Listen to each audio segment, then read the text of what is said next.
ಸ್ನೇಹಿತರೆ, ನಾನು ನಿಮ್ಮ ಪ್ರೀತಿಯ ರಾಜಧಾನಿ ಶ್ರೀನಿವಾಸ್. ನೀವು ನೋಡ್ತಿದ್ದೀರಿ ರಾಜಧಾನಿ ಟಿವಿ. ರಾಜಧಾನಿ ಟಿವಿಗೆ ನಿಮಗೆಲ್ಲ ಸ್ವಾಗತ.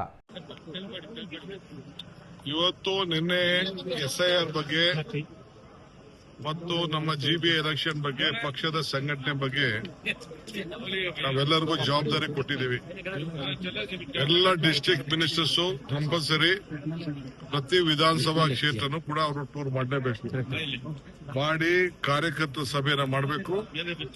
PLAಗಳನ್ನ ಅವ್ರಿಗೆ ಚೆನ್ನಾಗಿ ಟ್ರೈನಿಂಗ್ ಕೊಡಬೇಕು. ಸೊ ಯಾರ ಓಟು ಕೂಡ ಯಾರದೇ ಆಗ್ಲಿ ಎಲ್ಲ ಮತದಾರ ಓಟನ್ನ ಉಳಿಸ್ಲಿಕ್ಕೆ ಮಾಡಬೇಕು. ಯಾಕೆಂದ್ರೆ ಅವರ ದಾಖಲೆಗಳನ್ನೆಲ್ಲ ಒದಗಿಸ್ಕೊಡ್ಬೇಕು. ಮ್ಯಾಪಿಂಗ್ ಅನ್ನೋದನ್ನ ತಲೆಯಿಂದ ತೆಗೆದಾಕ್ಬೇಕು. ಕಂಪಲ್ಸರಿ ಎನ್ಯುಮರೇಷನ್ ಫಾರ್ಮ್ ಏನು BLOಗಳು ಕೊಡ್ತಾರೆ, ಆ BLOಗಳಿಗೆ ಅವ್ರು ಏನೇನು ದಾಖಲೆ ಇದೆ ಆ ದಾಖಲೆಗಳನ್ನ ಒದಗಿಸ್ಕೊಟ್ಬಿಟ್ಟು ಆ ಅಧಿಕಾರಿಗಳಿಗೆ ಕೊಡುವಂತ ಕೆಲಸ ಮಾಡಬೇಕು. BLOಗಳು ಕೂಡ ಸರಿಯಾದ ರೀತಿಯಲ್ಲಿ ಯಾವ ದ್ವೇಷ ಮನೋಭಾವ ಪಕ್ಷ ಅಲ್ಲದೆ ಎಲ್ಲರೂ ಕೂಡ ಸಹಕಾರವನ್ನ ಕೊಡಬೇಕಾಗ್ತದೆ. ಪೊಲಿಟಿಕಲ್ ಪಾರ್ಟಿಗಳಿಗೆ ಅವರು ಕೂಡ ಟ್ರೈನಿಂಗ್ ಕೊಡ್ತಾರೆ. ನಾವು ಕೂಡ ನಮ್ಮ ಕಾರ್ಯಕರ್ತರಿಗೆ ಟ್ರೈನಿಂಗ್ ಕೊಡುವಂತ ಕೆಲಸ ಮಾಡ್ತೀವಿ. ಆಲ್ ಮಿನಿಸ್ಟರ್ಸ್ MLAs ಅವರ ಕ್ಷೇತ್ರದಲ್ಲಿ ಎಲ್ಲಾ ಕೆಲಸ ಕೊಟ್ಬಿಟ್ಟು ಇದೇ ಕೆಲಸ ಮಾಡಬೇಕು ಅಂತ ಹೇಳಿ ಅವರಿಗೆ ಸೂಚನೆಗಳನ್ನು ಕೊಟ್ಟಿದ್ದೇವೆ. ಇವತ್ತು ಯಾರ್ಯಾರು ಪದಾಧಿಕಾರಿಗಳಿಗೂ ಬಂದಿಲ್ಲ ಅವ್ರನ್ನೆಲ್ಲ ಕೂಡ ನಾನೀಗಾಗಲೇ ತೆಗೆದಾಕ್ಲಿಕ್ಕೆ ನನಗೆ ಆದೇಶ ಕೊಟ್ಟಿದ್ದಾರೆ. ಸೊ ಎಲ್ಲ ಲಿಸ್ಟ್ ಯಾರ್ಯಾರು ಬಂದಿಲ್ಲ ಅಟೆಂಡೆನ್ಸ್ ನೋಡಿ ಅವ್ರನ್ನೆಲ್ಲ ಕೂಡ ತೆಗೆದಾಕ್ಬೇಕು ಅಂತ ಡೈರೆಕ್ಷನ್ ಇಶ್ಯೂ ಮಾಡಿಬಿಟ್ಟಿದ್ದಾರೆ. ಅವನ್ನೆಲ್ಲ ಕೂಡ ಪಕ್ಷದ ಸಂಘಟನೆಯಲ್ಲಿ ಆಸಕ್ತಿ ಇಲ್ಲದವನ್ನೆಲ್ಲ ಪಾರ್ಟಿಯಿಂದ ಸ್ಥಾನಮಾನಗಳಿಂದ ತೆಗೆದಾಕುವಂತ ಕೆಲಸನ ಮಾಡ್ತಾ ಇದ್ದಾರೆ.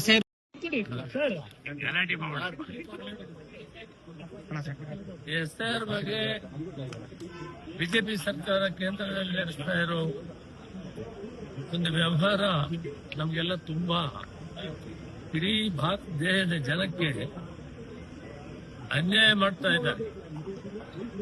ಒಬ್ಬ ವ್ಯಕ್ತಿ ತನ್ನ ಗ್ರಾಮದಲ್ಲಿ ಅಥವಾ ತನ್ನ ನಗರದಲ್ಲಿ 16 ವರ್ಷದಿಂದ ವಾಸ ಮಾಡ್ತಾ ಇದ್ದಾನೆ. 16 ಎಲೆಕ್ಷನ್ ಮತ ಕೊಟ್ಟಿದ್ದಾನೆ. ಅಂತವನ್ನ ಮತವನ್ನ ಕದಿಯುವಂತ ಕಾರ್ಯಕ್ರಮವನ್ನು ಮಾಡಿದಾರಲ್ಲ, ದೇಶದ ದುರದೃಷ್ಟ.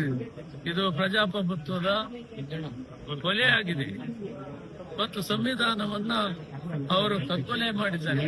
ಇದಕ್ಕೆ ನಾವು ಕಾಂಗ್ರೆಸ್ ಪಾರ್ಟಿ, ನಮ್ಮ ಅಧ್ಯಕ್ಷರಾದ DK ಶಿವಕುಮಾರ್ ಮತ್ತು ಮುಖ್ಯಮಂತ್ರಿಗಳಾದ ಸಿದ್ದರಾಮಯ್ಯನವರ ನೇತೃತ್ವದಲ್ಲಿ AICCಯ ಪ್ರಧಾನ ಕಾರ್ಯದರ್ಶಿ ಜನರಲ್ ಸೆಕ್ರೆಟರಿ ಸುರ್ಜೇವಾಲ್ ಅವರ ನೇತೃತ್ವದಲ್ಲಿ ಇವತ್ತು ಮತ್ತು ಸೆಕ್ರೆಟರಿ ಗೋಪಿನಾಥ್ ಮತ್ತು ಅಭಿಷೇಕ್ ನಾವು ನಿನ್ನೆ ಮೀಟಿಂಗ್ ಮಾಡಿದ್ದೀವಿ. MLA candidates, MLAs, ministers 2023. ಈ ದಿನ ಎಲ್ಲ organisation, district Congress presidents, PCC office bearers and guarantee ಅಧ್ಯಕ್ಷರು, ಉಪಾಧ್ಯಕ್ಷರು, ಅದೇ ರೀತಿ ಬೋರ್ಡ್ಸ್, ಕಾರ್ಪೊರೇಷನ್ ಚೇರ್ಮನ್ಸ್ ಎಲ್ಲ ಒಟ್ಟಿಗೆ ಸೇರಿ ನಾವು ಒಂದು ಪ್ರೊಟೆಸ್ಟ್ ರ್ಯಾಲಿಯನ್ನ 30ನೇ ತಾರೀಕು ಎಲ್ಲಾ ಜಿಲ್ಲಾ ಹೆಡ್ ಕ್ವಾರ್ಟರ್ ಅಲ್ಲಿ ಪ್ರೈಸ್ ರೈಸ್ ಬಗ್ಗೆ ಮಾಡ್ತಾ ಇದ್ದೀವಿ. ಅದರಲ್ಲಿ ಎಲ್ಲಾ ಜಿಲ್ಲೆಯಲ್ಲಿ ಮಾಡ್ತೀವಿ, ಸಿಟಿಯಲ್ಲಿ ಕೂಡ ಮಾಡ್ತಾರೆ. ಇದು ಜಿಲ್ಲಾವಾರು ಈ ಭಾಗ. ಎರಡನೇದೇನೆಂದ್ರೆ, ಈಗ ಮತ ಕದಿಯುವಂತ ಕೆಲಸ ಏನ್ ಮಾಡಿದ್ದಾರೆ ಇದರ ಬಗ್ಗೆ ನಾವು 2 ದಿನ ಸವಿಸ್ತಾರವಾಗಿ ವಿಚಾರ ವಿನಿಮಯ ಮಾಡಿದ್ದೀವಿ. ಯಾವ ರೀತಿ ರಕ್ಷಣೆ ಮಾಡ್ಕೊಬೇಕು ಅನ್ನೋದ್ರ ಬಗ್ಗೆ ನಾವು ಮಾರ್ಗದರ್ಶನ ಎಲ್ಲ ಕಾರ್ಯಕರ್ತರಿಗೆ ಹೇಳಿದೀವಿ. ಇಂಟರ್ನ್ ಅವರು BLA 2 ಅಂತಿರ್ತಾರೆ, ನಾವೇ ಅಪಾಯಿಂಟ್ ಮಾಡಿರು.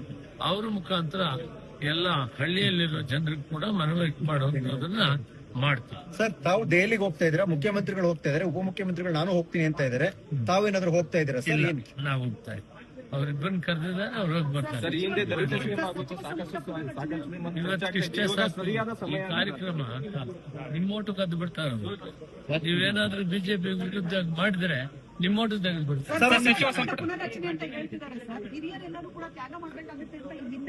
ಎಲ್ಲಕ್ಕೂ ತಯಾರಿದ್ದೀವಿ. ನೀವೇ ಹೇಳಿದ್ರೆ ನಾನೇ ತ್ಯಾಗ ಮಾಡ್ತೀನಿ ಅಂತ ಹೇಳಿದ್ರಿ. ನೋಡಮ್ಮ, ಹೈಕಮಾಂಡ್ ಏನ್ ತೀರ್ಮಾನ ಮಾಡಿ ಅದಕ್ಕೆ ನಾವೆಲ್ಲ ಬದ್ಧವಾಗಿದ್ದೀವಿ. ರಾಜಧಾನಿ ಟಿವಿ, ಅಡೆತಡೆ ಇಲ್ಲದ ಪ್ರಜಾದಾರಿ.